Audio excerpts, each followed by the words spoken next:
tumeambiwa kwamba watu wa Mungu tumepotea ama tumepotezwa, tumeangamia kwa ajili ya kukosa maarifa ya Baba yetu. Na ikiwa tumekataa maarifa yake, na yeye mwenyewe atatukataa. Na anasema kwamba hatuwezi kuwa makuhani wake. Kuangalia kwamba tumesahau sheria za Bwana wetu ama Mungu wetu, naye anasema atasahau watoto wetu. Ni nani katikati yetu anahitaji Mungu wetu atusahau ama asahau watoto wetu? Sisi wote tunahitajika katika ile mti Mungu ametutengenezea. Kila mmoja wetu, Baba yetu anatuhitaji na anapenda sana sisi wote tujumuike na yeye wakati atakuja kurudisha ufalme wake katika hii ulimwengu. Kwa hivyo tusije tukaangamie kwa ajili ya kukosa maarifa ya Baba yetu. Vitabu siko na ndio zimekuja hapa kwa ajili ya makambi yetu, ili kila mmoja ajipatie kitabu iendelee kutupea maarifa katika haya maisha na ituandae kwa ajili ya ufalme wa Baba. Na Mungu abariki somo. Nimekuja na vitabu vingine hapa, zingine nyingi siko pale. Kuna kitabu inauliza kwamba what women should understand about men. Mtaweza ishi na mtu ama mke wako ama bwana wako na bado utakuwa unamuelewa. Lakini hii kitabu itaweza kutusaidia ili tuelewe spouse wetu anahitaji nini na anataka nini, anakasirika aje, anataka afanyiwe nini na nini. Na kuna ingine bado inasema what men should understand about women. Unatakiwa kuelewa bibi yako vizuri, na wanawake wanatakiwa kuelewa waume wao vizuri. Hiyo kitabu itaweza kutusaidia pahali tumeenda kando na kukosa kuelewana, itatuelekeza vile tutaweza elewana ama vile tutaweza understand each other. Tuko na kitabu kingine inaitwa Victory in Surrender. Naye ni kitabu imeandikwa na mama mmoja na inatuelekeza vile tunatakiwa kusurrender our lives to Jesus. Tusalende our total surrender. The enemy of surrender ni nani? Unbelief sometimes tunakuwa na tasuizi katika maisha yetu, na hiyo inakuwa hindrance kusurrender maisha yetu. Na tukiwa na uoga bado itatufanya tusije tukasarende maisha yetu kwa Bwana wetu, na mambo mengi inaendelea kuongea. Na saa zingine we have to allow God's will to be done in our lives, so that yeye mwenyewe afanye yale anataka kufanya katika maisha yetu. Ikiwa tutasarenda, do we surrender without obedience? Ni lazima tukue obedient ndio watiivu, ndio tusarende our lives to Jesus. Kuna kitabu kingine inasema The Acts of the Apostles. Naye ni kitabu yenye inahitajika katika nyumba za Wakristo, the series. Ile vitabu the series hiyo inatusaidia katika nyumba ya Wakristo. Ni lazima tuwe na Desire of Ages, The Great Controversy, Patriarchs and Prophets and Kings, The Acts of Apostles, Christ the Subject Lessons na vitabu zingine. Ile sitatuelekeza maisha vile tutaweza soma na ituonyeshe vile tunatakiwa kuishi kama Wakristo wale wamekomaa katika our spiritual walk with God. Tuko na kitabu kingine, A Daily Devotional Book, A Walk Through the Bible. Ni kitabu yenye inatuongoza vile tunaomba katika manyumba zetu kuanzia tarehe 1 Januari mpaka tufike Disemba. By the time tukienda through hii kitabu tutakuwa tumejifunza mambo mengi juu ya Ukristo wetu, vile tumetembea na Yesu wetu, na our spiritual walk itakuwa imesonga. Tuko na kitabu kingine inaitwa The Illustrated Bible, Daily Bible. Naye ni ya watoto, inafunza watoto wetu. Kuanzia hii kitabu iko na masiku 365 a year, vile hiyo masiku yote iko hapo, na kila siku kuna mafundisho tutaweza fundisha watoto wetu ama historia ya kuongea juu ya mambo ya Mungu. itakuwa imesaidia watoto wetu hiyo masiku yote. Kila siku iko na title yake, lakini imeanzia Genesis mpaka tumalize Revelation. Na huko mwisho iko na encyclopedia yenye itaweza kufundisha watoto wetu vile zamani watu walikuwa wanaishi. Inasema kwamba kama ni chakula gani walikuwa wanakula, ni farming yao ilikuwa namna gani, familia zao zilikuwa namna gani, clothing yao ilikuwa namna gani, daily life yao walikuwa wanaishi namna gani, na homes and houses zilikuwa zinatengenezwa namna gani, na ni nini ilikuwa inatengeneza hiyo mambo yote, ni materials gani walikuwa wanatumia kwa hizo vitu. Towns and our cities, hiyo yote wanaambiwa. Zile zilikuwa zinaendelea kufanya kazi, vile walikuwa wanaishi. Tuko na religion hapo sasa, imelete Waisraeli wote vile walikuwa wanaishi na vile walikuwa wanafanya mambo yao. Kama ni kazi, vile walikuwa wanafanya kazi, vile walikuwa wana trade na wana travel. Hiyo yote inafundisha watoto wetu jinsi watu wa zamani ama watu wa kale vile walikuwa wanaishi. Na inatuambia kwamba civilization yote iko hapo, weapons and warriors, hiyo yote iko hapo. Itaweza fundisha watoto wetu vile walikuwa vile watu wa zamani walikuwa wanaishi, na hata vile manguo hii yenye tunafaa vile ilikuwa inatengenezwa kutoka wapi, wamama vile walikuwa wanaishi, kazi yao ilikuwa ni nini, wapapa kazi yao ilikuwa ni nini, vijana kazi yao ilikuwa ni nini. Hiyo kitabu itafundisha watoto wetu ili warudi vile tulikuwa tunatakiwa kuishi hapo miaka ya kwanza vile ulimwengu ilikuwa imeumbwa. Kwa hivyo ninawasihi wale wako na watoto, hata sio watoto peke yao, hata sisi itaweza kutufundisha, kwa sababu hata mimi niliangalia kuna mambo mengine hapo sikuwa naelewa hapo nyuma vile ilikuwa inatendeka. Kwa hivyo itaweza kutusaidia kama familia, ituelimishe ili tuone yale tunatakiwa kufanya kama watoto wa Mungu. Na Mungu atubariki, na ninawaarika tuende pale kwa meza tujipatie vitabu, kwa sababu makambi yetu yako karibu kuisha. As much as we know, leo ndio siku ya mwisho, lakini kesho is a half day. Kwa hivyo nawakaribisha mchukue vitabu ili iendelee kutusaidia. Tusimame kwa ajili ya maombi, ndio tuende pale kwa meza tujipatie vitabu.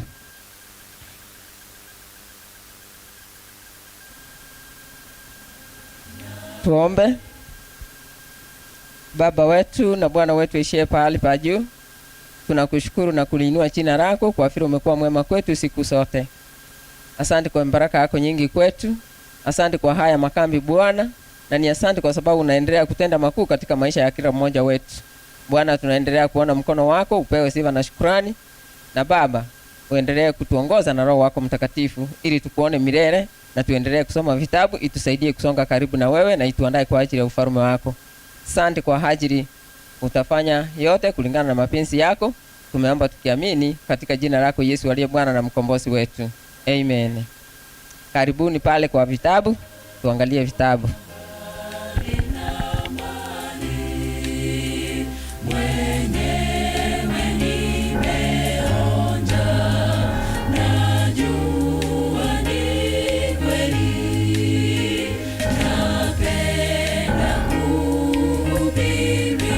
Tenena lende moenda aliasi vitabu. Akata Vuna kanaka yanga what women should understand about men. Ngaikia bangi na mutakire komanya iguru ya bagaka. Amugaka uri ugutumo manyiti. Orange se gitabu ikore na kyo komanya umugaka ugo. No mugaka nki wande komanya so mongina. This books looks nice Igo imukango mutete ko rabangi na bakwenda komanya na kya bagaka bao bare.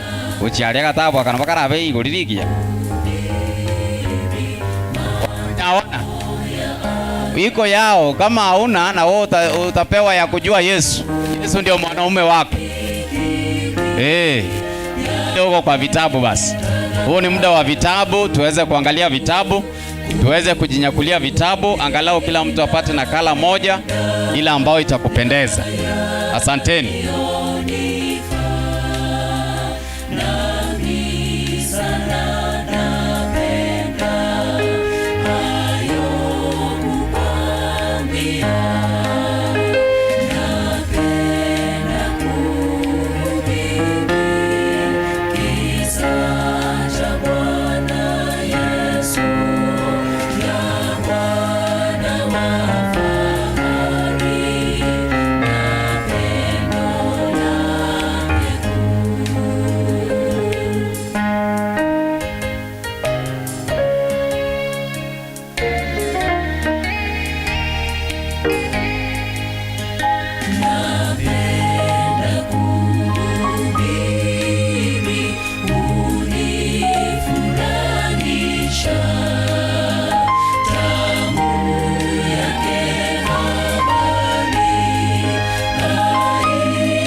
when you're up on the mountain,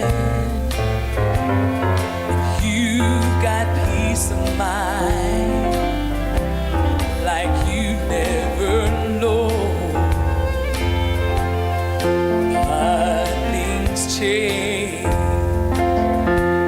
when you're down in the valley. Don't lose faith, for you're never alone. For the God on the mountain is still God in the valley. When things go wrong, He'll make them right. And the God of the good times is still God in the bad times. The God of the day is still God in the night. You talk of faith when you're up on the mountain. Talk comes so easy when life's at its best. Now it's down in the valley, trials and temptations. That's where your faith is really put to the test. For the God on the mountain is still God in the valley.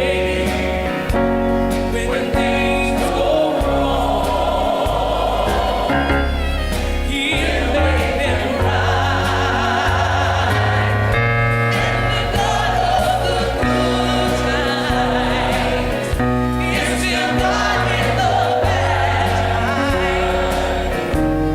The God of the day is still God in the night. The God of the day is still God in the night.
siku dunia yatufedhehesha, ili Bwana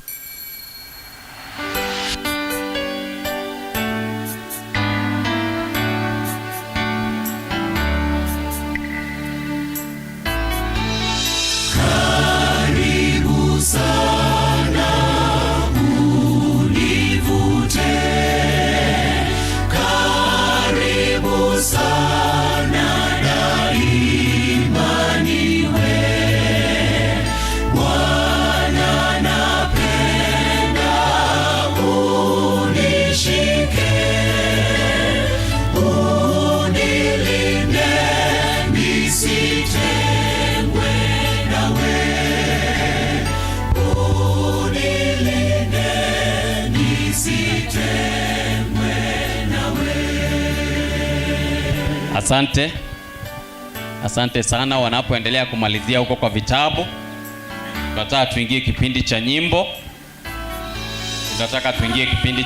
Na tutakapoingia kipindi cha nyimbo, leo ni siku ya champion. Kwa hivyo champion mtafungua uwanja, wafuatwe na redemption ministers, wafuatwe na youth wa kanisa, alafu tutawaambia ni nani watafuata.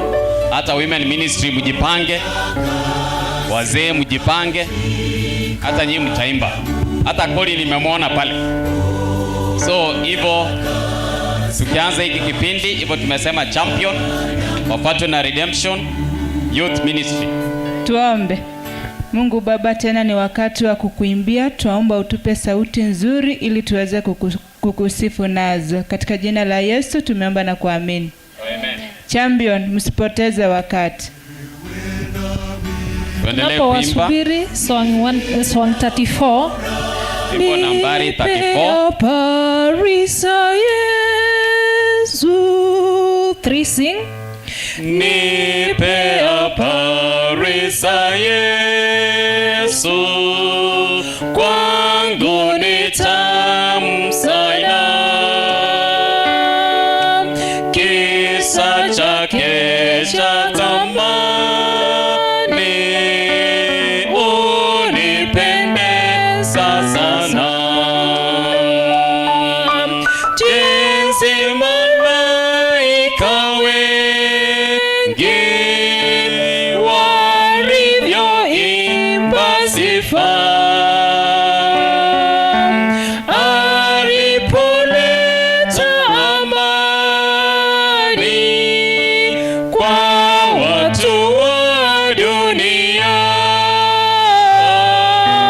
Nipe habari za Yesu, kaza moyoni mwangu, kisa chake cha thamani unipendeza sana.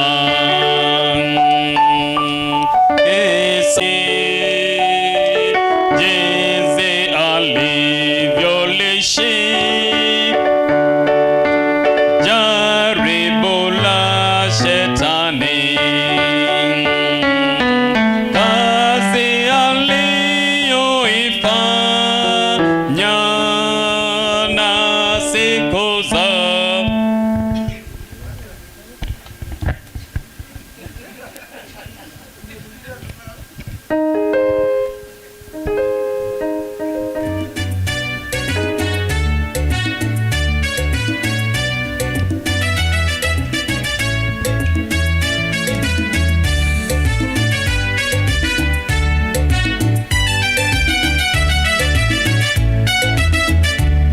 wanadamu twasema hatuijui saa, dalili zote zimeshatimia, zingine bado twaona magonjwa, njaa, mauti. Sisi bado twasema hatuijui saa, wanadamu twasema hatuijui saa, dalili zote zimeshatimia, zingine bado twaona magonjwa, njaa, mauti. Sisi sisi bado twasema hatuijui saa. Simameni katika mlima Sayuni, piga kelele, tangazeni kuwa siku kuu ya Bwana ikaribu.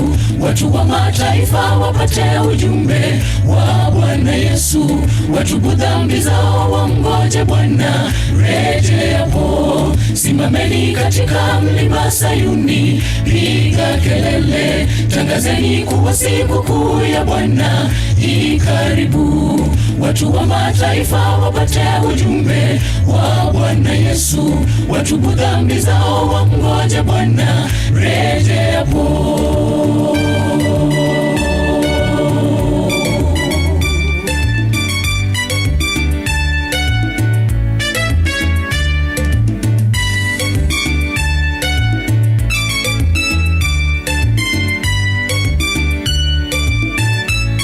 Tangazeni kwa kila taifa na jamaa, paza sauti kuu ya wokovu. Wanadamu wote wajue kwamba Yesu anarudi, ili sote tumlaki juu mawinguni. Tangazeni kwa kila taifa na jamaa, paza sauti kuu ya wokovu.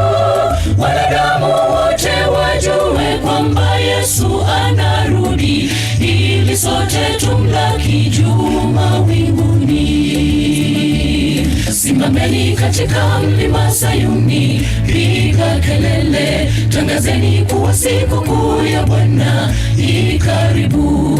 Watu wa mataifa wapate ujumbe wa Bwana Yesu, watubu dhambi zao, wamngoje Bwana rejeapo. Simameni katika mlima Sayuni, piga kelele, tangazeni kuwa siku kuu ya Bwana ikaribu. Watu wa mataifa wapate ujumbe wa Bwana Yesu, watubu dhambi zao, wamngoje Bwana rejeapo. Simameni katika mlima Sayuni, piga kelele, tangazeni kuwa siku kuu ya Bwana ikaribu. Watu wa mataifa wapate ujumbe wa Bwana Yesu, watubu dhambi zao, wamngoje Bwana rejeapo. Simameni katika mlima Sayuni, piga kelele, tangazeni kuwa siku kuu ya Bwana ikaribu. Watu wa mataifa wapate ujumbe wa Bwana Yesu, watubu dhambi zao, wamngoje Bwana rejeapo.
Yule bwana harusi aje karamuni, wale wanawali walijiandaa kwa kumlaki bwana harusi. Na kutisha ni kwamba bwana harusi alichelewa. Na kutisha ni kwamba bwana harusi alichelewa.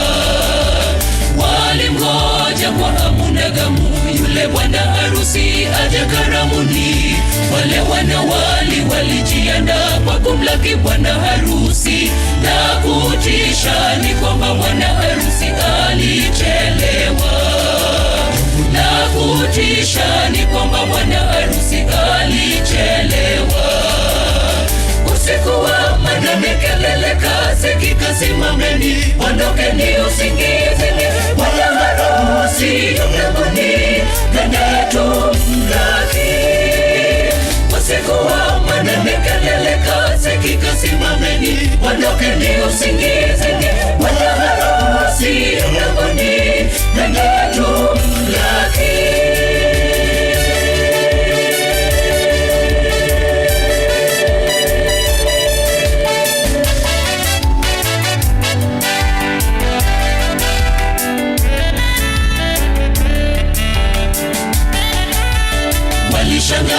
Walishanga wale wana wali watano wapumbavu walipogundua kwamba hawana mafuta ya akiba ya kungoja Bwana.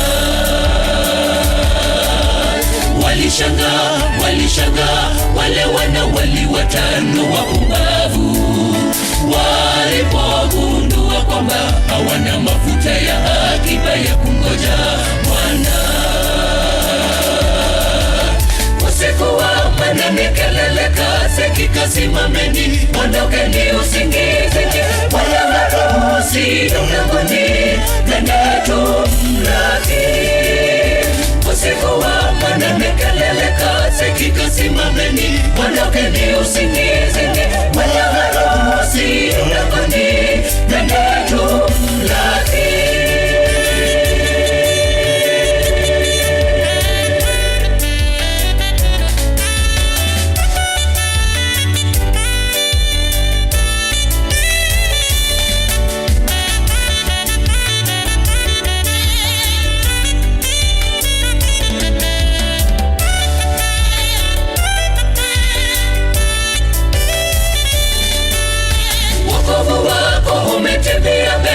Imani yako songa mbele mpendwa, amka acha usingizi, twende tumlaki.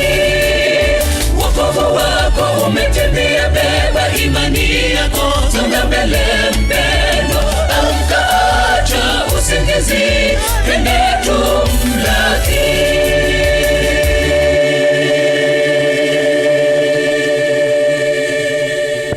Amen. Tunawaambia aje? Number 1 to 1 tunapongojea vijana. Number 1 to 1. Katika wenye dhambi ndimi mkuu wao, ila Yesu akaja kwa dhambi alikufa, akamimina damu ni upate uzima. Ajabu pendo lake, pendo lililokuu, pendo lisilo mwisho,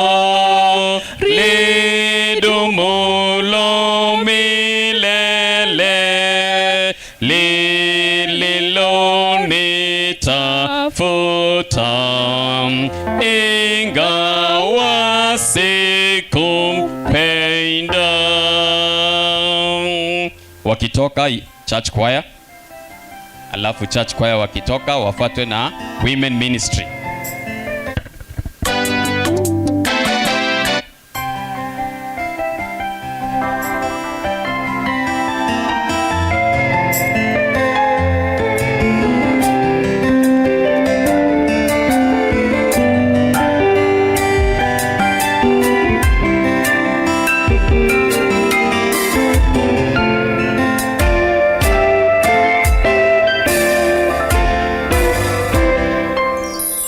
Mwanamke akiwa kisimani akiteka maji, Yesu kamwambia, nipe maji nami nitakupa maji ya uzima. Mwanamke kamwambia, mimi ni Msamaria nawe Myahudi, kwa hivyo hatuchangamani. Yesu kamwambia, ungejua nani anakufa kuomba maji ungalimpa maji hayo. Mwanamke akiwa kisimani akiteka maji, Yesu kamwambia, nipe maji nami nitakupa maji ya uzima. Mwanamke kamwambia, mimi ni Msamaria nawe Myahudi, kwa hivyo hatuchangamani. Yesu kamwambia, ungejua nani anakupa maji ungalimpa maji hayo. Kama ungalijua karama ya Mungu, naye ni nani akwambiaye nipe maji, ungalimpa maji, naye angalikupa maji yaliyo hai. Yeyote atakayekunywa maji yale nitakayompa mimi ataona kiu milele, bali yale maji nitakayompa yatakuwa ndani yake chemchemi ya uzima. Kama ungalijua karama ya Mungu, naye ni nani akwambiaye nipe maji, ungalimpa maji, naye angalikupa maji yaliyo hai. Yeyote atakayekunywa maji yale nitakayompa mimi ataona kiu milele, bali yale maji nitakayompa yatakuwa ndani yake chemchemi ya uzima.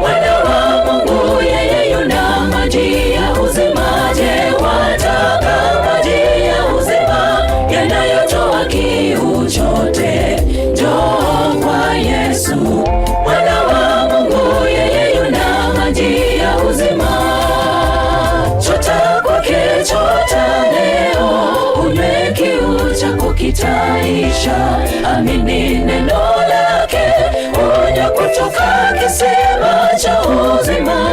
Leo hii kiu chako kitaisha milele.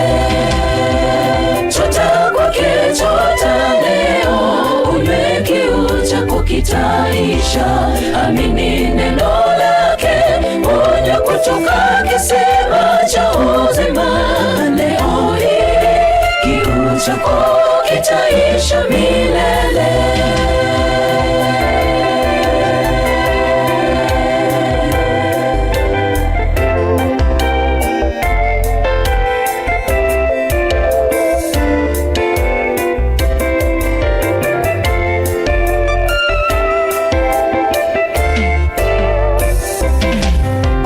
Chota kwake, chota leo, unywe kiu chako kitaisha.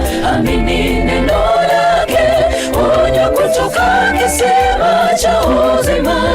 Leo hii kiu chako kitaisha milele. Chota kwake, chota leo, unywe kiu chako kitaisha. Amini neno lake, unywa kutoka kisima cha uzima. Leo hii kiu chako kitaisha milele. Chota kwake, chota leo, unywe kiu chako kitaisha. Amini neno lake, unywa kutoka kisima cha uzima. Leo hii kiu chako kitaisha milele. Chota kwake, chota leo, unywe kiu chako kitaisha. Amini neno lake, unywa kutoka kisima cha uzima. Leo hii kiu chako kitaisha milele.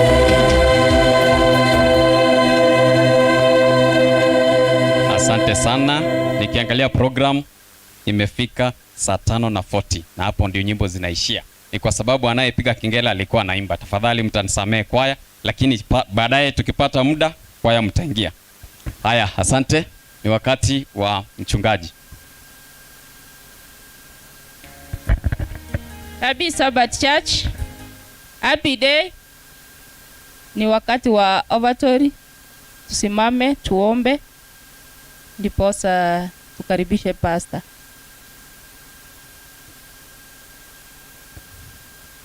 Tuombe. Utupendaye Baba na Mungu wetu, tuacha miguuni pako asubuhi ya leo tukiwa na wingi wa shukrani kwa yale ambayo umetutendea kama watoto wako.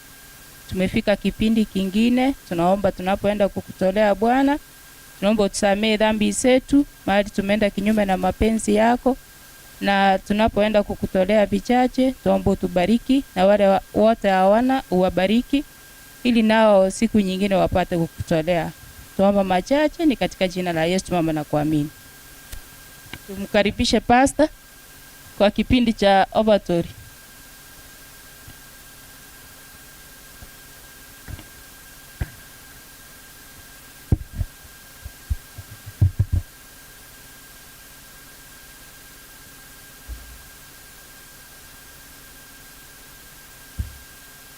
Wapendwa, habari za leo? Habari za kumwabudu Mungu? Haleluya. Mnamwabudu Mungu vyema kwa amani na utulivu? Mmetulia kwa Yesu kweli nyie? Unajua kuna kitabu nilikuwa nacho kimeandikwa tulia kwa Yesu. Sasa napenda watu wote tutulie kwa Yesu kwa ajili ya ibada takatifu iliyoko mbele yetu. Na ni kipindi cha matoleo yetu. Andaa moyo wako kwa ajili ya matoleo. Umrudishie Bwana shukrani. Amusikii vizuri? Wewe Masai, wewe uko na maneno magana mange. Sawa sawa. Hapo sawa. Masai sasa furahi. Kwa hiyo andaa moyo wako kwa ajili ya kumtolea Bwana. Kuna mtu mmoja alisema kuna aina 3 za utoaji na watoaji wenyewe. Alisema kuna watoaji aina ya jiwe, wenye mioyo migumu kama jiwe. Hao ni mpaka muujiza utendeke ndipo waweza kumtolea Bwana. Mioyo yao ni migumu kama jiwe, mpaka lipigwe nyundo kubwa linavunjika. Lakini kuna aina ya pili ya utoaji. Watoaji aina ya sponge. Sponge ukiweka kwenye maji inafyonza maji, inajaa maji. Na Mungu anatupa mibaraka mingi, lakini kutoa tunakamua, tunaingiza. Kutoa sio rahisi. Sasa hiyo sponge mpaka uikamue ndipo yale maji yanatoka. Kuna wengine hapa mpaka wakamuliwe ndipo maji ndipo wanatoa. Lakini kuna utoaji aina ya 3.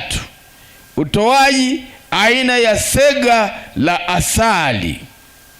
Asali inapokuwa kwenye sega likijaa inamwagika yenyewe. Unakuja tu kukinga. Haina kukamua, haina kupiga kama jiwe, inamwagika yenyewe tu. Sasa naomba tuchague kati ya hizo aina 3. Tungoje kupigwa jiwe, kupigwa nyundo, tungoje kukamuliwa, au tudondoshe tu mibaraka ya Bwana. Haleluya. Naomba tudondoshe. Tuchague utoaji namba 3 ambao in fact ndio Mungu anaohitaji. Kwamba Mungu ametubariki mwaka mzima. Pesa nyingi tumekula. Tumenunua mavazi. Tunaenda saluni, tunasuka vizuri. Tuko hapa, tuko smart. Lakini kutoa ni spana. Mpaka yani tumekaza kama spana. Watanzania wanasema vyuma vimekaza. Na afya ya mfukoni iko vizuri. Sasa tafadhali tunapokwenda kutoa, jiulize uko upande gani katika haya yote. Yeye amefanya sehemu yake, amekulinda mwaka mzima, amekuepusha ajali ngapi, amekubariki mambo mangapi. Kwa hiyo tumtolee zaka na sadaka kwa uaminifu.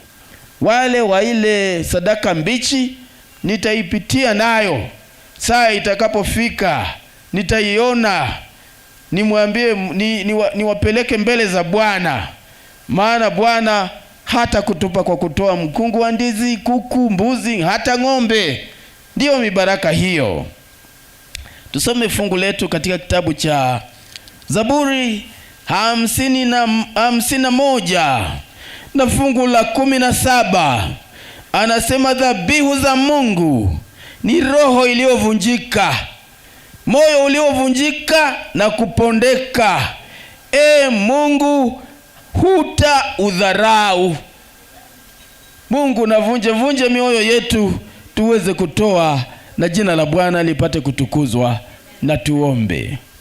Baba, saa imefika ya kukutolea vile ambavyo umetubariki kwavyo. Lakini kabla ya kutoa, naomba tukatoe dhabihu ya mioyo yetu iliyovunjika mbele zako, ili tukabubujike kama lile sega la asali. Maana wewe unampenda mtu anayetoa kwa moyo uliovunjika, moyo mkunjufu.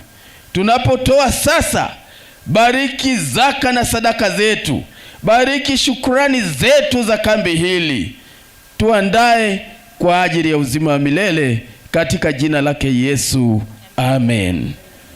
Mungu atubariki tunapokwenda kutoa. Karibu pastor. Ndio.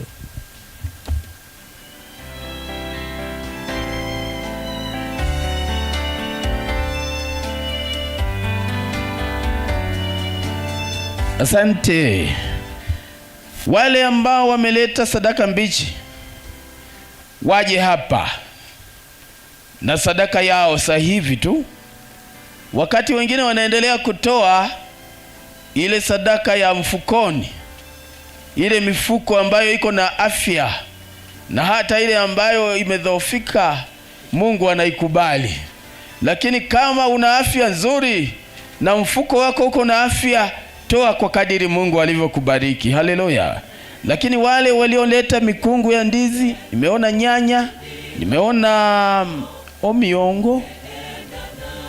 omuongo, iletwe hapa mbele. Haleluya. Hebu fanyeni bidii basi, na Mungu awabariki sana. Mama, Mungu akubariki. Umebeba vitu vya maana sana, sadaka yako mbichi mbele za Bwana. Barikiwa sana. Tutauza baadaye, lakini tunaziombea. Bring it. Leta kwa hazina ya Bwana hapa, kwa madhabahu, ipate kubarikiwa. Mwingine niliona analeta mkungu munene. Mkungu munene. Sasa Mungu awabariki sana. Analeta mkungu munene kabisa. Mungu akubariki. Na mwingi wako watu wa Mungu wameleta sadaka mbichi. Tafadhali leta mbele. Si mkungu musubati, mkungu ndizi. Haleluya. Hata mimi najua kidogo kwamba kuna mkungu ndizi na musubati. Karibu mama. Mungu akubariki sana. Karibu sana. Naam. Kuna mtu analeta muti. Na muti tutauza. Hata huo tutauombea sasa. Muti, una ng'ombe, una mbuzi, una jogoo. Kama yule tunakula jana, jogoo mkubwa. Mungu awabariki sana. Okay, wale wa saa 8 leteni. Bado mlango haujafungwa. Tulisema leo tunaleta. Sawa. Hata muti, mzee analeta muti. Sio muti chai, but muti eucalyptus. Sawa. Maana hata chai wanaita muti siku hizi. Sio bangi. Lakini nimesikia mnaambiwa mfuge nyoka, msifuge nyoka. Nyinyi ni watu wa Mungu. Tuombe. Baba, tunakushukuru sana kwa ajili ya watakatifu wako ambao wameleta sadaka mbichi. wabariki pale walipotoa, waongezee mara 1000 na zaidi sana, wapate uzima wa milele Bwana. Mioyo yao imevunjika na umeridhika kukutolea Bwana kwa hiari yao. Baba, usiwaache walivyo. Wanapotoka hapa, zidisha miradi yao, mashamba yao, biashara zao, na hata wenye matatizo wafunike na wapatie mahitaji yao yote Bwana. Asante kwa kuwa unakwenda kutenda, maana ni ombi letu katika jina lake Yesu tumeomba. Amina. Mungu awabariki sana. Tutaiuza mchana, lakini sasa Mungu awabariki. Turudi kule tuendelee na utoaji wa sadaka. Karibuni.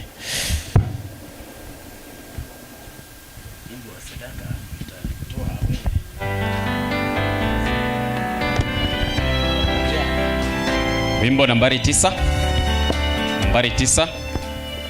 Mbaje mfalme vitu vyote vyako. Haya, tuanze wote kwa pamoja.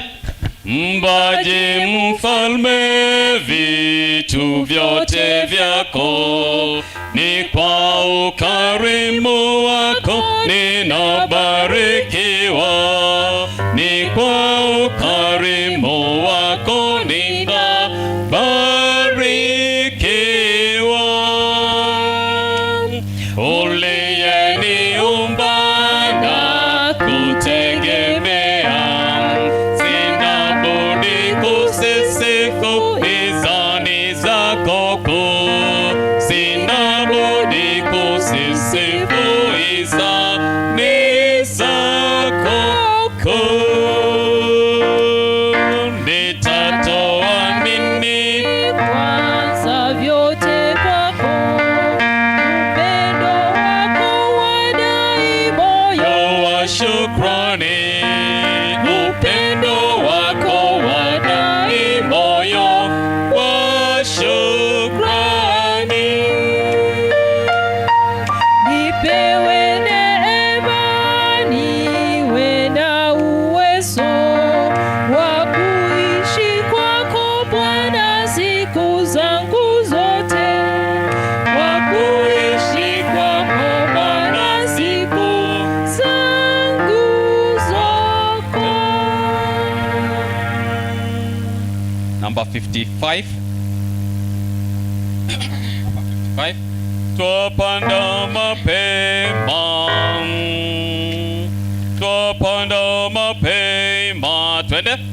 Twapanda mapema na mchana kutwa, mbegu za fadhili hata jioni. Twangojea sasa Siku za kuvuna, tutashangilia wenye mavuno, wenye mavuno, wenye mavuno. Tutashangilia wenye mavuno, wenye mavuno, wenye mavuno, tutashangilia wenye mavuno. Twapanda mwangani na kwenye mavuno, wenye mavuno, tutashangilia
church choir njooni.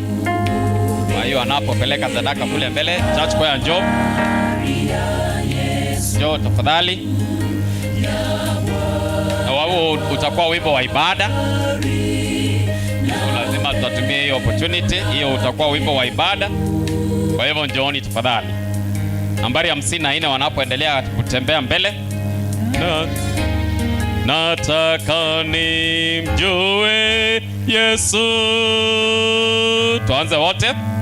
Nataka nimjue Yesu na nizidi kumfahamu, nijue upendo wake, wokovu wake kamili,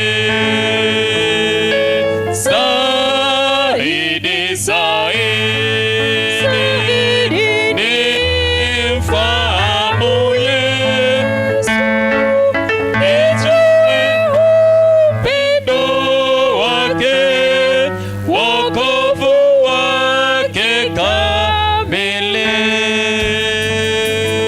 Nataka nione Yesu na nizidi kusikia anenapo kitabuni, hujidhihirisha kwangu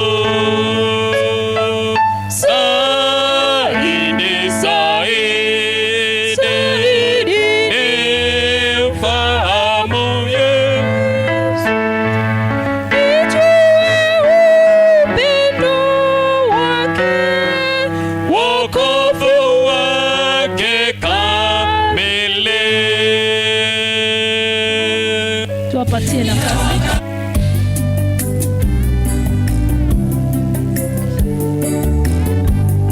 Kidogo tu. Kidogo.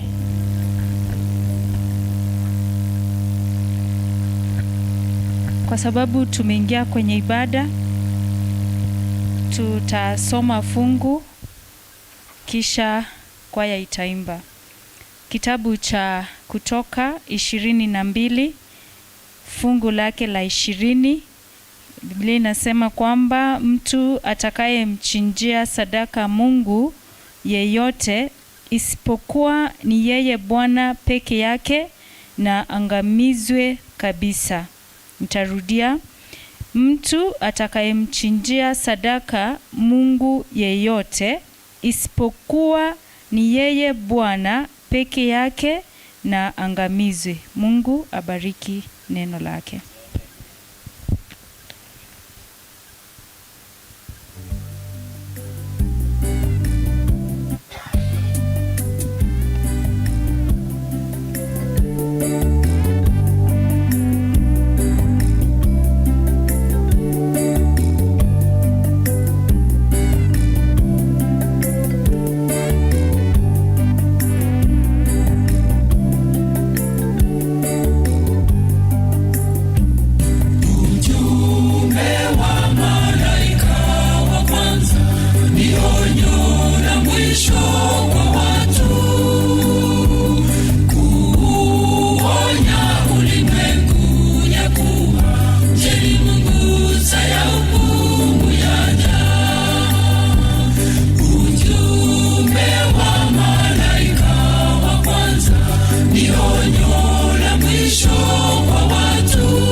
sikio naye asikie.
Shiriki dhambi zake.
Basi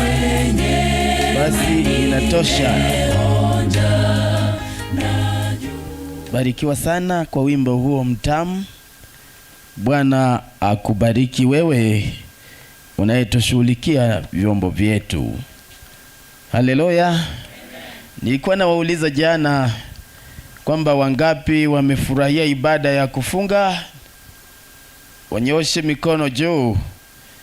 Wengine hawakufurahi, kumbe hawataki maombi. Haya, Mungu awabariki sana nyie. Hata Masai alifunga jana. Huyo rafiki yangu anaitwa Masai hapa kutoka Tanzania, lakini sasa ni Mkenya wenu hapa. Sawa sawa. Alifunga. Umeona watoto wake jana hapa amekuja. Tumefurahi pamoja nao. Na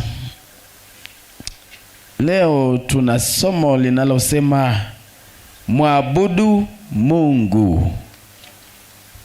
Mwabudu nani? Mungu, na Mungu peke yake anastahili ibada. Najua mbinguni kinachoendelea ni ibada. Wale wazee 24 pamoja na maserafi wanamwabudu Mungu. Kisoma kitabu cha Isaya 6 pale na 6 na kuendelea pale, tunaona jinsi wanavyomwabudu Mungu, jinsi wanavyofunika, wale malaika wanaofunika, jinsi mabawa yao yanavyofanya kazi ya kumwabudu Mungu, na wanaimba mtakatifu, mtakatifu, mtakatifu. Haleluya. Kama kwaya wanavyoimba hapa, na wao wanaimba always wao mtakatifu, mtakatifu, mtakatifu. Na hiyo ndiyo ibada inayoendelea mbinguni. Kwa hiyo Mungu wetu anahitaji tumwabudu yeye na yeye peke yake. Lakini je, tunafanya hivyo? Unajua ibada imegawanyika katika sehemu kubwa 3 kama sio 4. Kuna sadaka ya kwa njia ya nyimbo, hiyo ni ibada. Ibada kwa njia ya nyimbo. Lakini kuna ibada kwa matoleo yetu. Na kuna ibada ya neno la Mungu. Hizo zote ni ibada ambazo tunazifanya mbele za Bwana. Lakini si hivyo tu. Our lifestyles, maisha yetu ya kila siku ni ibada mbele za Bwana. Jinsi unavyokula ni ibada mbele za Bwana. Jinsi unavyovaa ni ibada mbele za Bwana. Staili ya nywele zako ni ibada mbele za Bwana. Halafu hata maongezi yako ni ibada mbele za Bwana. Na ndiyo maana anasema tunapokula, tunakunywa, yote tufanye kwa utukufu wa Bwana.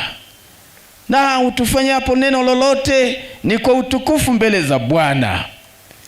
Kwa hiyo ibada ni kila kitu tunachofanya. Bwana anahitaji utukufu wake. Anahitaji kutukuzwa kwa lifestyle yetu ya kila siku. Tumesoma fungu letu kuu katika kitabu kile cha Kutoka 20. Hebu tulirudie tena, kwa sababu Bwana anahitaji ibada. Kutoka 22, nafikiri fungu la 20, sio Alisoma vizuri, akasema mtu atakaye mchinjia sadaka Mungu. Na unaona ile Mungu imeandikwa kwa herufi ndogo. Mungu yoyote isipokuwa ni Bwana, hiyo Bwana imeandikwa kwa herufi kubwa. Peke yake na angamizwe kabisa. Sawa sawa. Kwa hiyo Mungu wa mbinguni yeye ndiye peke yake anayestahili ibada. Miungu mingine yote haitaki ipewe heshima na utukufu na iabudiwe. Hata utakapochinja, kama si kwa Mungu wa mbinguni, lakini ibada zile za kuchinja wanyama zilishaisha. Kwa hiyo Mungu wa mbinguni ndiye anayeabudiwa. Sawa sawa jamani.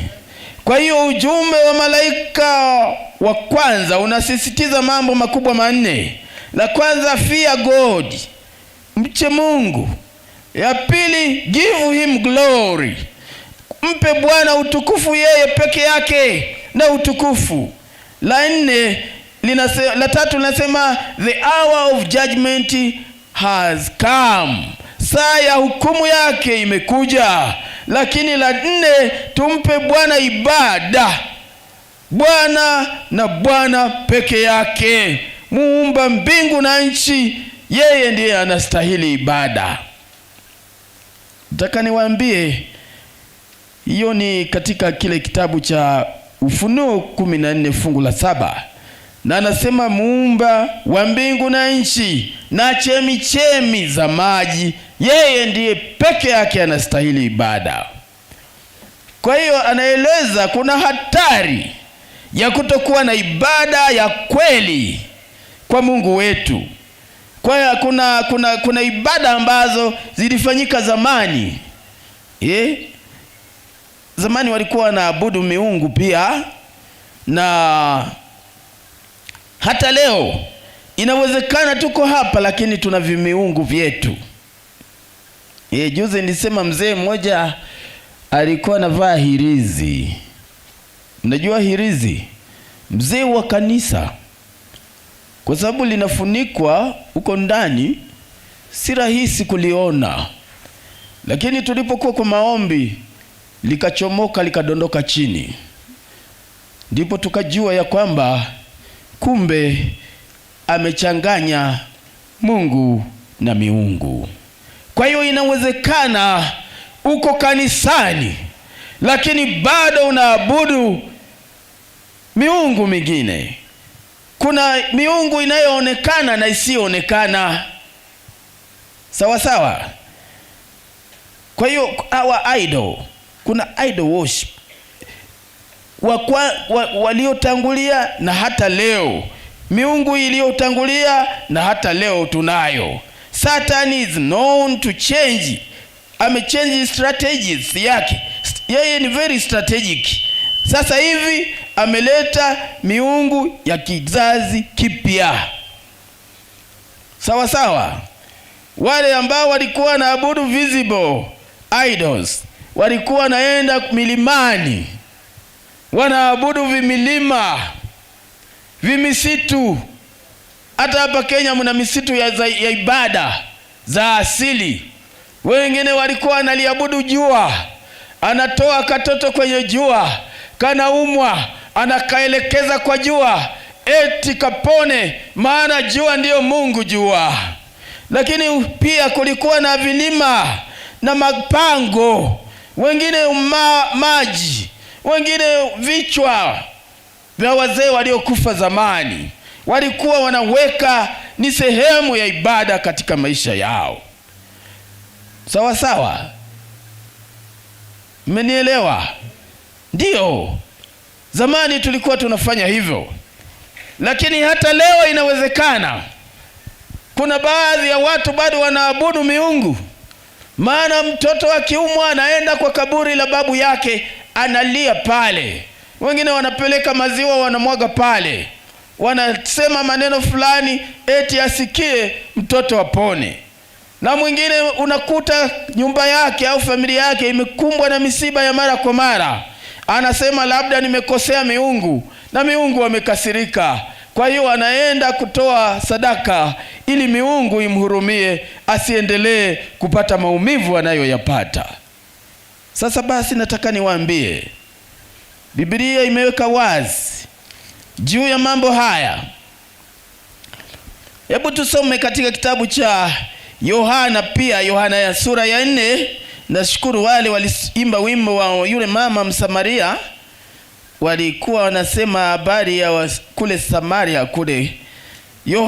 John sura ya 4 na ile fungu la, tuanzie pale juu katika fungu la 19 mpaka hapa chini 26. Anasema yule mwanamke akamwambia, Bwana, unipe maji hayo nisione kiu tena, nisione kiu wala nisije hapa kuteka. Yesu akamwambia, nenda kamuite mumeo uje naye hapa. Yule mwanamke akajibu akasema, sina mume. Yesu akamwambia, umesema vyema, sina mume, kwa maana umekuwa na waume 5 na uliye naye sasa si mume wako. Hapo umesema ukweli, umesema kweli. Haleluya. Yule mwanamke akamwambia, Bwana, naona ya kuwa unabii. Anasema fungu la 20, baba zetu waliabudu katika mlima huu, nanyi husema ya kwamba huko Yerusalemu ni mahali pasapo kuabudia. Yesu akamwambia, mama, unisadiki, saa inakuja ambayo hamtamwabudu Mungu, hamtamwabudu Baba katika mlima huu wala kule Yerusalemu.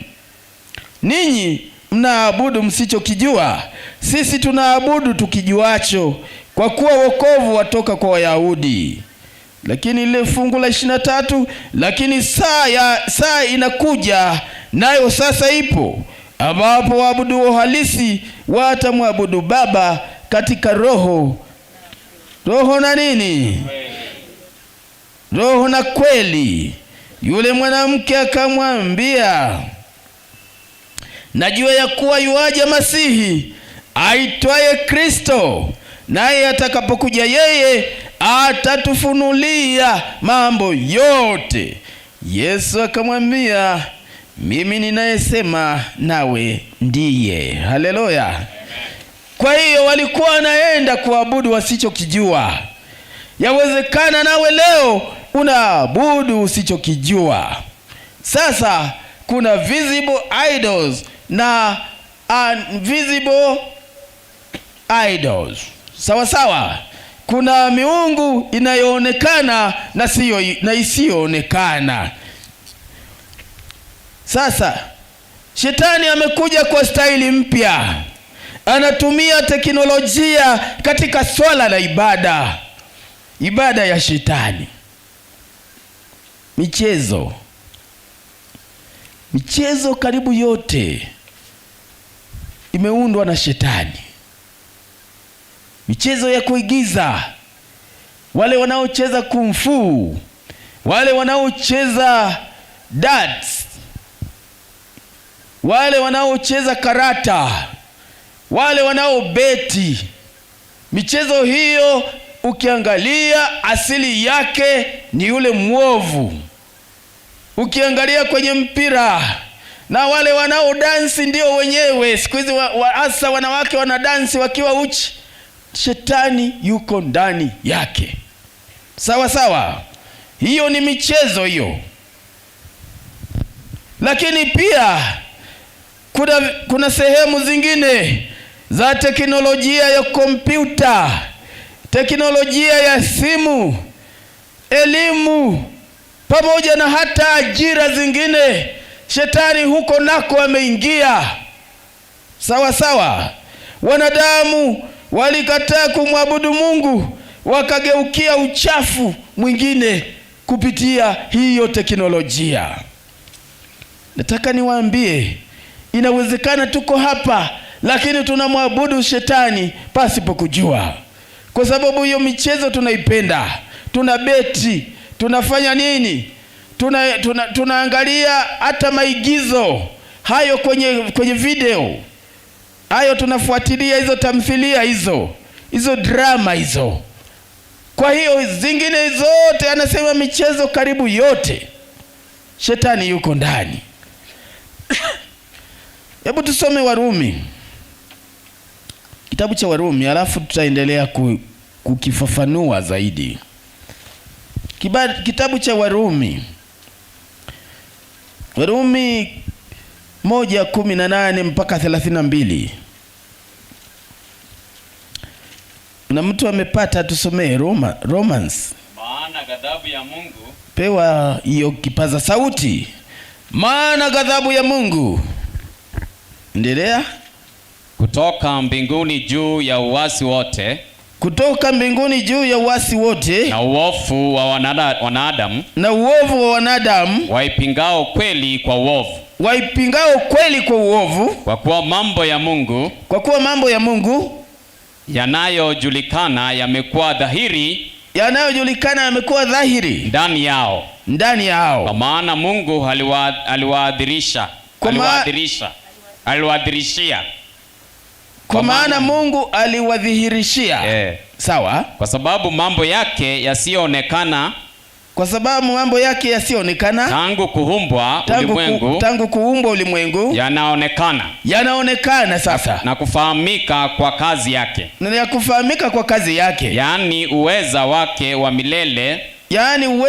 milele, na uungu wake Mungu, hata wasiwe na nini?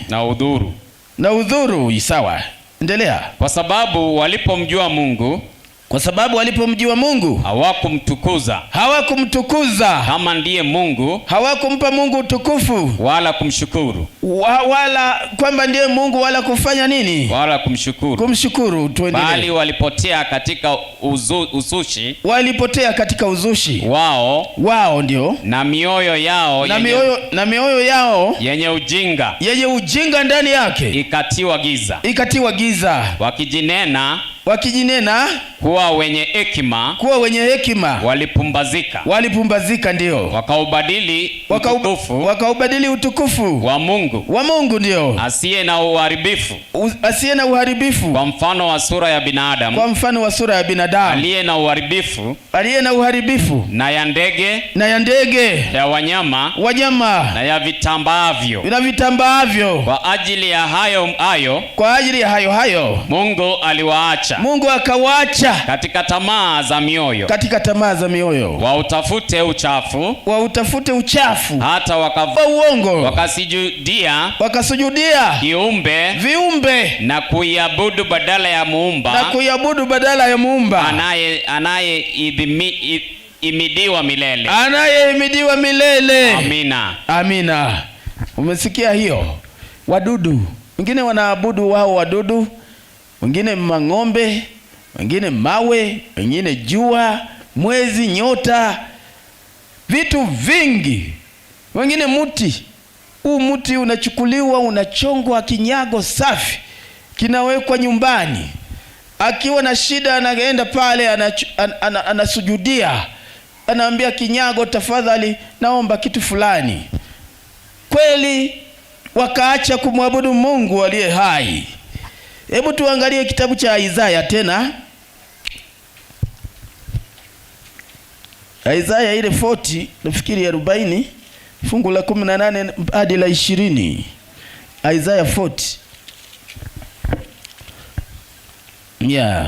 Basi mtalinganisha, anasema basi nitalinganishwa Mungu na nani? Mtamlinganisha Mungu na nani? Au mtamfananisha na mfano wa namna gani? Na mfano wa namna gani?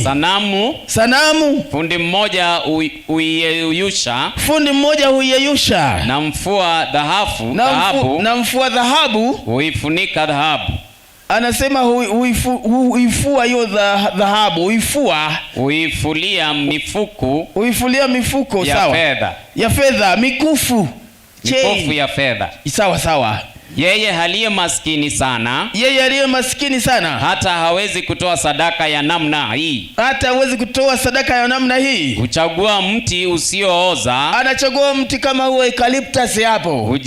Hujitafutia fundi mstadi, anatafuta fundi mstadi wa kusimamisha sanamu ya kuchonga isiyoweza kutikisika. Je, hamkujua? Hamkusikia? Hamkuambiwa toka toka mwanzo. Hamkufahamu tangu kuwekwa msingi ya dunia. Kuwekwa misingi ya dunia. Yeye ndiye anayeketi juu ya duara. Yeye huyo Mungu ndiye anayeketi juu haka katufe ketu. Kaduara. Duara ya dunia. Duara ya dunia ndio. Na hao wanaokaa ndani yake. Huwa kama panzi. Sisi ni kama panzi tu. Yeye ndiye astandazaye. Yeye ndiye anayezitandaza mbingu hizi. Mbingu kama pazia. Kama pazia ndio. Na kuzikunjua. Kama hema ya kukaliwa. Ndiye atawanguaye. Ndiye awatanguaye wakuu. Ndio. Na kuwabadilisha waamuzi wa dunia. Asante sana. Anawatangua wakuu na kuwabadilisha wakuu wa dunia. Huyo ni Mungu wa mbinguni. Tutamfananisha na nini? Tutamlinganisha na kitu gani? Nataka niwaambie, tuko na mambo mengi siku hizi. Shetani anaingia kwa ujanja mwingi. Kule nyumbani tuna vitu ambavyo si sahihi kuviweka pale. Wakati mwingine nimeingia kwa nyumba zetu wa Kristo, nimekuta wameweka picha za Mama Maria. Sawa, wanaweka ukutani. Na wenzetu wanafahamu Mama Maria anaabudiwa. Wanasujudia Mama Maria. Na zinawekwa ukutani, hizi posters hizi wanaweka kwa ukuta. Sasa tunaweza tukaabudu shetani pasipo kujua. Tunaabudu masanamu haya pasipo kujua. Jambo jingine, nguo tunazovaa hazimpi Mungu utukufu. Zingine zinabana sana, zinaonyesha maungo ya siri, hata maungo ya siri. Zingine zinapasuliwa mipasuko isiyokuwa ya kawaida, ni kama tunatembea nusu uchi. Hiyo ni ibada ya sanamu. Lakini kuna ambao wananyoa mapanki. Wenyewe mnaita paro, si ndio? Mnaita pareo. Wananyoa nywele ambazo Biblia inasema tusinyoe nywele nini? Denge. Sasa tunanyoa denge huku pote, nywele inaisha, tunaacha nywele huku. Biblia haitaki hivyo. Tunasema tunanyoa kama yule rais wa Korea Kaskazini. Eti Kim. Tunanyoa kama Kim. Tumeona Kim amenyoa, kumbe alikuwa labda ana ibada zake huko, na sisi tunaiga tunanyoa vile. Lakini kuna kunyoa pembe za ndevu. Biblia imekataa. Kuchora miili, tattoo, Biblia imekataa, ni ibada ya sanamu. Rangi kwenye makucha, kuvaa hizo necklace, kuvaa shanga kwenye viuno. Watu wanavaa, hata kwenye mikono wanavaa shanga. Hizo ni ibada za yule mwingine hizo. Alafu kuna kupaka wanja, hizo rings kwenye masikio, shanga viunoni na mikononi, vyakula vya makopo. Wakati mwingine ndani yake wanaweka nyama ya kitimoto, nguruwe na samaki wasiofaa. Ni ibada ya sanamu. Kuna vinywaji kama vile energy. Watu wanapenda energy. Hawajui kwamba energy 41% ni caffeine. Ni ibada ya sanamu hiyo. Kuna Coca-Cola, Coke. Watu wanapenda, inachangamsha. Kuna underwear za shetani, kuna wigi, kuna rasta zingine ambazo hazikutengenezwa na kwa njia inayofaa. Na vitu vingi, vipodozi vingi, vingine vinatengenezwa na mabaki ya mimba zilizoharibika. Hata hizo nywele zingine hizo artificial, tunaenda dukani tunanunua, kumbe zimetengenezwa na mimba zilizoharibika. Sasa watu walipelekwa msukule huko, zikatengenezwa. Hatuoni, ni invisible idols. Sawa. Hapo mnanyamaza kweli. Hata wamama mnanyamaza. Kuna vitu vingi ambavyo tunaabudu, lakini hatujui. Tuko kwa ibada ya sanamu. Mwingine nyumbani ameweka kasanamu, anakafutafuta kila mara tu asubuhi. Unakafuta, mwisho ni kama ibada ya sanamu pia. Sawa sawa. Yaani tuelewe ya kwamba siku za mwisho shetani anakuja kwa staili nyingine, sio ile aliyokuwa nayo hapo awali. Kwa hiyo nguo nyingi, hizo nywele, huo uwanja, wakati mwingine hata piko zile wanapaka nywele ikuwe nyeusi hata kama ni mzee, anataka aonekane kijana. Hiyo piko yenyewe ukifahamu inapotengenezwa, nitakupa vitabu kama nitakuwa nimekuja navyo, vinaonyesha wazi vimetoka kwa yule adui. Na mapicha mengi huko tunaweka, tunafikiri tunaangalia miziki kama ya kina Beyonce, ile yote ni shetani ndani yake, imeelezwa vizuri kabisa. Kwa hiyo tunaabudu sanamu pasipo kujua, invisible idols, ambazo ni za kisasa zaidi. Tunaita nini? Teknolojia. Nataka Mungu katika kambi hili atutengeneze. Haleluya. Atutengeneze. Tuachane na ibada za sanamu. Mungu peke yake anastahili kuabudiwa, na ndiyo maana hata hayo masanamu, mapicha ya ajabu ajabu kwa nyumba zetu tuyaondoe. Unajua maana yake ni nini? Hata hayo mapicha ya Maria, Mama Maria, tunaomba utuombee kwa baba. Na wenzetu wanayafanya ni ya ibada kabisa, wanaweka masanamu, wanayasujudia Mama Maria. Mungu peke yake anastahili ibada. Hakuna mahali kunasema Mama Maria aabudiwe. Kwa hiyo nataka niwaambie wapendwa, yako mambo mengi ambayo hatujui yameanzia wapi, na sisi kwa sababu tutaiga hata visivyofaa kuigwa. Tutaiga ambavyo shetani aliyekubuhu amechachezea akachoka. Sasa anasema anavi-inject. Najua shetani ni mjinga, ana-inject. Sawa sawa. Ana-inject mambo yasiyofaa, mambo ya ibada za sanamu. Sisi hatujaelewa zaidi. Naomba somo hili litubadilishe. Tumwabudu Mungu katika roho na kweli. Haleluya. Yaani ibada yetu iwe katika roho na kweli. Nimewaambia ibada hii inatengenezwa na mambo hayo. Leteni sadaka kwa wingi kwa kadiri Mungu alivyotubariki. Haleluya.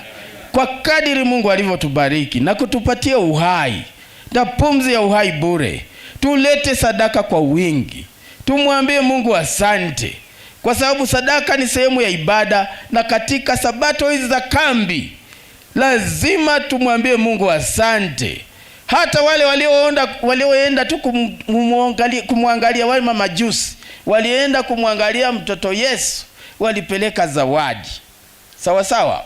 Wakafungua manemane, dhahabu na nini, wakapeana Yesu.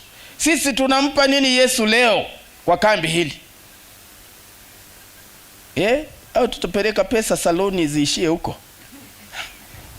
Wamama, najua nyie mnampenda Yesu sana, na mimi nawapenda sana. Sababu yule mama nikiwa nyumbani kwangu ndiye ananitengenezea vitu na furahi. Lakini ikifika swala la ibada, ni yeye na Mungu wake. Inawezekana mimi nikaenda, yeye akabaki, au yeye akaenda, mimi nikabaki. Lakini sisi tuliuliza Mungu, ukaambia Mungu, tuonyeshe kwa kweli kwamba tutakuwa mbinguni. Tusije tukahangaika bure hapa Kisii, wapi, kurukaruka kila mahali, mwisho tukawa watu wa kukataliwa. Siku moja tumelala usiku, mke wangu akaniamsha, amka baba, amka, nimemuona Mungu katika utukufu wake, anang'aa Yesu na malaika mbinguni, na ngazi ndefu imeenda hadi mbinguni, na mwanga mkali. Akaniamsha, baba amka, mimi nilikuwa naomba, Mungu amenionyesha, hebu angalia. Nikamwambia mbona sioni?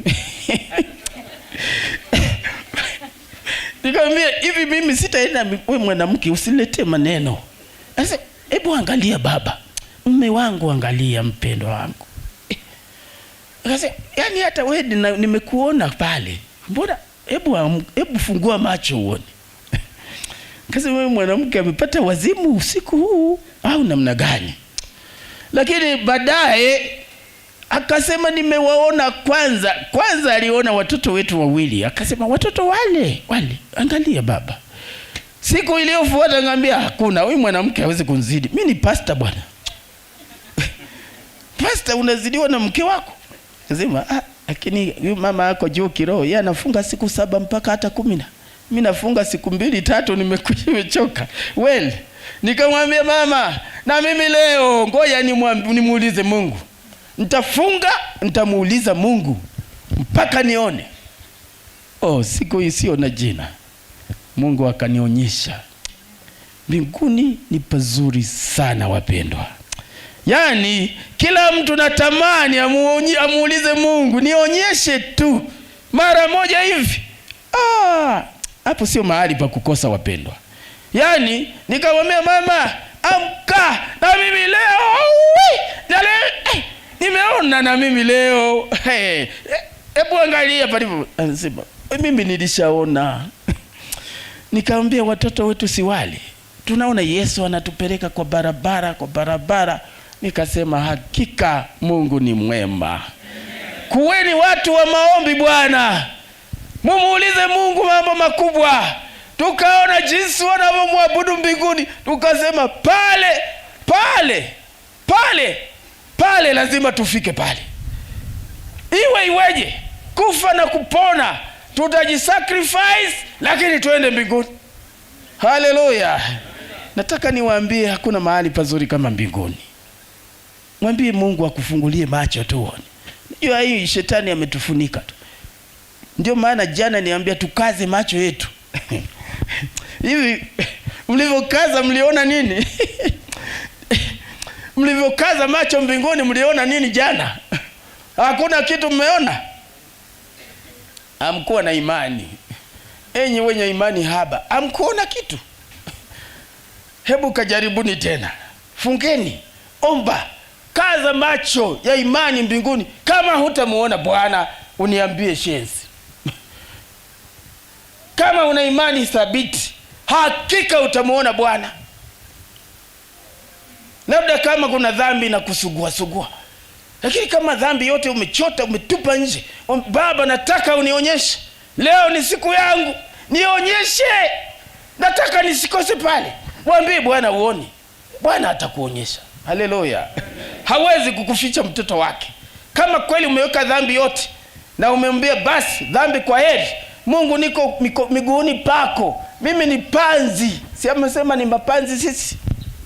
Unafahamu panzi? Grasshoppers. Sisi ni magrasshopper mbele za Mungu. Mwambie nionyeshe Bwana, na Bwana atakuonyesha. Mchana wa leo inawezekana tumeabudu sanamu pasipo kujua. Kwa mavazi yetu, kwa kula kwetu, kwa maongezi yetu, yawezekana umeabudu shetani au sanamu ya yule mwovu pasipo kujua. Na inawezekana hata mapicha mengine umeweka tu kwa nyumba yako, hayana maana, kumbe yametoka huko kwa mwenyewe. Na tumeambiwa tutoke Babeli, tukimbie huko. Tutoke Babeli, hukumu inakuja. Hayo kitu yasiyo na maana ambayo umejiwekea kwa nyumba yako, ukifikiri ya kwamba ni mapambo, kumbe wenzako ndio ibada yao. Tutengeneze vyetu, hata kama ni calendars zetu ziko sawa. Tusinunue tu mavitu kwa sababu yanakuja na yanameremeta, na shetani linameremeta kweli. Shetani si mchafu. Hata ukiona majini. Mimi nilikuwa na drive gari kutoka Dar es Salaam kuja, nikakutana na jini usiku saa 8 ya usiku barabarani. Limesimama katikati ya barabara, mrefu ajabu, mrembo kama nini, anametameta. Wenzangu walikuwa na nini, liko katikati hivi. Kasema nikipiga breki nimekwisha mimi. Nikaendesha straight, nikalilenga kabisa hivi. Na ndio nikakanyaga mafuta. Niliona tu kitu kama kivuli. Ikasema nimemuua, hakuna, ni hewa. Shetani mjinga sana, hewa. Ikapita mbele, ikasimamisha gari. Nikamwambia wenzangu, mliona ile kitu? Wasema, we pastor wewe, tuliona kitu hicho, lakini tukajua umegonga yule mwanamke. Na kumbe hukugonga. Yule alikuwa jini yule. Nikamwambia yule ni jini. Ningepiga break tu, tungeisha wote. Alikuwa anataka kutuua. Alitumwa kutuua, lakini kwa jina la Yesu ameshindwa. Haleluya. Akatoweka pasipo kujua ameenda wapi. Tulifikiri tutaona damu hapo chini, hakuna. Kishindo kwamba hakuna. Mungu ni mwema sana. Anatulinda tukiwa pamoja naye. Tusafiri naye mahali popote. Kama tumeanza mwaka naye, tumalize naye. Nataka niwaambie, hata ukienda chooni tu omba. Wangapi wanaomba wakienda chooni hapa? Ukienda chooni omba. Yaani popote pale unapoenda, shetani anakuwinda. Nikuambie kitu, nilikuwa na rafiki yangu tunaishi naye huko shuleni. Siku moja alienda tu bafuni kuoga. Kwenye tile hizi akateleza fyu. Kichwa akalipoanguka, kichwa ikagonga kwa shindo kikubwa, kichwa ikapasuka ubongo nje. Yule jamaa hakupona. Kwa hiyo nataka niwaambie, mahali popote unapoenda omba. Unaenda sokoni, unaenda kuchota maji, unaenda kwenye kioski kununua, omba, mwambie Mungu nipeleke pale tena. Uwe pamoja nami unilinde. Shetani ni mjinga sana. Kwa ajili hiyo Mungu atubariki mchana wa leo. Katika jina lake Yesu, amina. Nataka nijue kwamba kuna watu wanahitaji kujitoa kwa Yesu mchana wa leo. Kuna watu wanahitaji kujitoa kwa Yesu. Kama watu kama hao kama wapo, wasimame pamoja nami. Haleluya. Simameni pamoja nami. Kama mwataka kukabidhi maisha yenu kwa Yesu, simameni pamoja nami. Mungu awabariki sana. Leo sitatoa wito kama ule wa watu wa kubatiza, lakini nitatoa wito wa jumla tu. Tujiweke wakfu kwa Bwana, tuende tukatafakari, tukaamue. Kama tunaamua kutembea na Yesu, najua watakuja saa itakapofika. Haleluya. Kwa hiyo leo tunajitoa kwa Yesu. Tumeabudu miungu pasipo kujua. Nimewambia hata piko tu unapaka kichwani, uwe na nywele nyeusi kama ya Pastor Umi. Ya kwangu sipaki ng'oo. Ngoja ingae kama hilo bati hapo. Kwa nini niweke vitu ambavyo sijui vinatoka wapi kwa mwili wangu? Yaani Mungu atubariki sana tunapofanya maamuzi katika jina lake Yesu, amina. Tuombe. Baba, tumejifunza tabia yako. Tumekuona kwamba wewe unahitaji ibada, na ibada peke yake.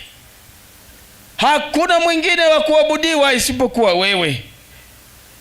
Tumeona ya kwamba mbinguni ni ibada zinaendelea. Nyimbo, mtakatifu, mtakatifu, mtakatifu. Mtakatifu ni Mungu wetu aliye hai. Huyo ndiye mtakatifu, muumbaji wetu. Kwa nini tuabudu viumbe, tuache kumwabudu muumbaji? Hilo ni swali kubwa. Leo tumeamua kukuabudu wewe, na wewe peke yako, Mungu wa mbinguni uliye hai. Wewe ni baba yetu uliyetufinyanga katika viganja vyako, na ukafunika mbingu hii na anga hii.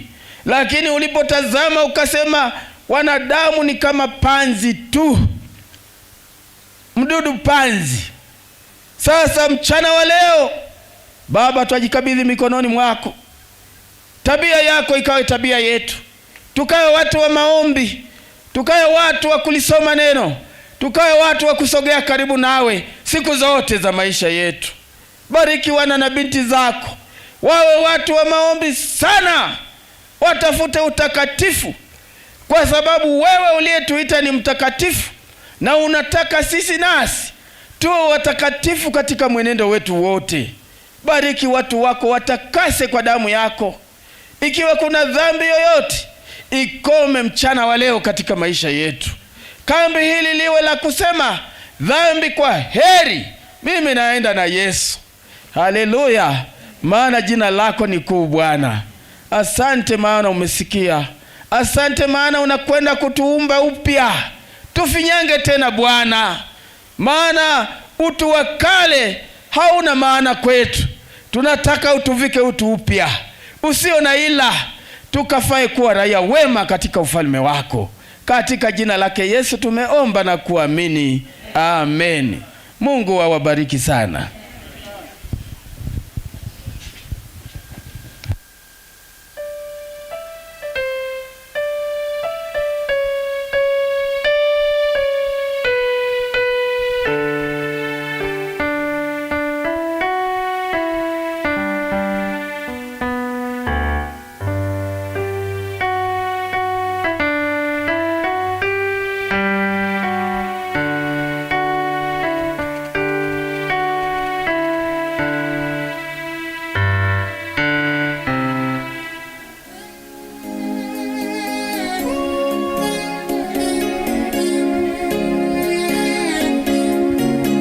Na nyimbo wa mama wakija kwa wimbo mmoja.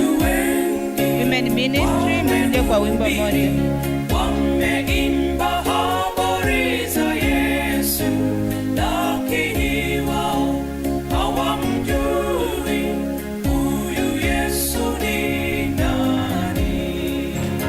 Watu wengi wamehubiri, wameimba 77. Je, mlinzi ukutani wa mji wa Sayuni. Tunasubiri wa mama kwa wimbo. Women Ministry.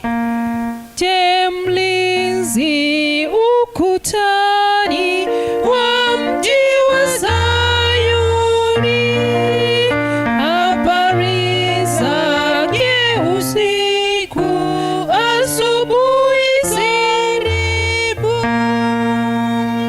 Kuna dalili za kupambazuka. Kuna dalili za kupambazuka.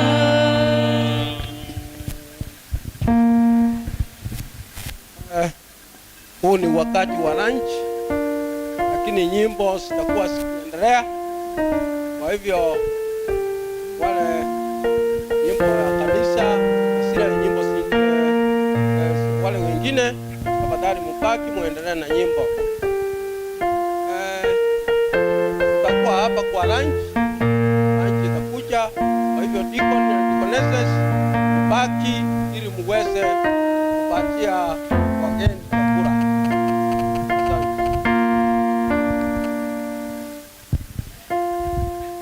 Women Ministry si wa mama peke yake. It comprises even ladies.